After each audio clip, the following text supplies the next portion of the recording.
Hi, I'm Rich Lester. I'm a trustee of In My Father's Kitchen. I have been since the beginning of the organization. And I want to address the impact that In My Father's Kitchen has had on my life over these last several years. When John first pitched the concept to me and the mission statement of In My Father's Kitchen, it really brought back the phrase that we're all familiar with: there, but for the grace of God, go I. When I see someone on the corner, I know that that could very well have been my life story.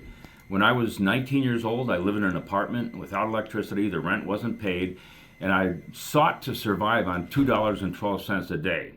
Abdo's Grocery on the corner of Beach and Westcott sold five containers of Dannon yogurt for $1, 3 quarts of Peel's beer for $1, and Duke rolling tobacco was 12 cents for a little bag. And I sometimes had it and sometimes didn't, but that was my goal on a daily basis.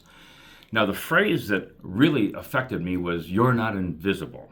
When you come across someone on the street corner, the tendency for many people is to consider them an inconvenience or invisible, literally. So I gave that a great deal of thought, and now I make eye contact. I acknowledge them, give them a high five through the windshield.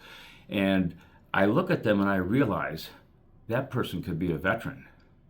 That person could be a mother or a father, separated from their children. They're almost certainly separated from family in some way.